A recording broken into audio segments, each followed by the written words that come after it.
ఇవాళ రేవంత్ రెడ్డి పాలిటెక్నిక్ విద్యార్థుల జీవితాలతో చెలగాటమాడుతున్నాడు. ఇది ఒక మాసప్ ట్యాంక్ పోరాటం కాదు, ఇది ఒక కాలేజీ పోరాటం కాదు, 1,00,000 మంది విద్యార్థుల పోరాటం అనే విషయాన్ని రేవంత్ రెడ్డి గుర్తుపెట్టుకోవాలి. మొన్న ఢిల్లీలో చూసాం, నీట్ ప్రశ్నపత్రం లీక్ అయితే జెన్జీ ఉద్యమాన్ని ఢిల్లీ వీధుల్లో మనం చూసాం. ఆ జెన్జీ పోరాటంతో ధర్మేంద్ర ప్రధాన్ రాజీనామా చేయాల్సి వచ్చింది. ప్రభుత్వం వెనక్కు తగ్గాల్సిన పరిస్థితి ఏర్పడ్డది. ఢిల్లీ జెన్జీ చూసాం, ఇప్పుడు తెలంగాణలో 1,00,000 మంది జెన్జీ పాలిటెక్నిక్ విద్యార్థుల పోరాటం చూస్తున్నాం.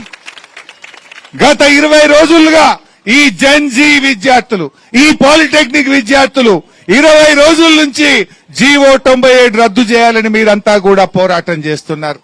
మీ పోరాటానికి నా సెల్యూట్. ఈ మధ్య 2 వీడియోలు చూశాను. మహబూబాబాద్ లో ఒక విద్యార్థి పోరాటం చేస్తుంటే ఒక సిఐ అతని గొంతు బట్టి బిసుకుతా ఉన్నాడు. నేను అడుగుతున్నా, రేవంత్ రెడ్డి, ఈ విద్యార్థులు ఏమైనా టెర్రరిస్ట్లా? ఆ విద్యార్థులను గొంతు పెట్టి బిసుకుతా ఉన్నాడు.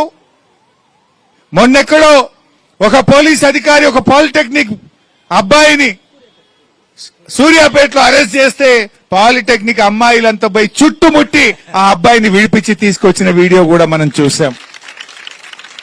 రేవంత్ రెడ్డి, జెన్జీని తక్కువ అంచనా ఏకు. నరేంద్ర మోడీని, కేంద్ర ప్రభుత్వాన్ని గడగడలాడించింది ఈ తరం జెన్జీ. నువ్వెంత రేవంత్ రెడ్డి? మా 1,00,000 మంది పాలిటెక్నిక్ విద్యార్థులు ఒక్కటై కదిలితే నువ్వు సెక్రటరియట్లో అడుగు పెడతావా? గుర్తుపెట్టుకో, ఇది మున్పటి జెన్జీ కాదు. ఏదో రీల్స్ చేసి, రీల్ పోస్ట్ చేసి మర్చిపోయే జెన్జీ కాదు. రీల్ పోస్ట్ చేసి ఊరుకునే జెన్జీ కాదు.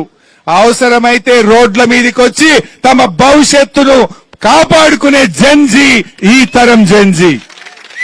అది గుర్తుపెట్టుకో రేవంత్ రెడ్డి. నువ్వేదో ఈ జెన్జీ ఇవాళ రీల్ చూస్తారు, మర్చిపోతారు, రీల్ పెడతారు, మర్చిపోతారు అనుకుంటున్నావేమో. ఢిల్లీలో జెన్జీ ఏం చేసిందో చూసినావు కదా.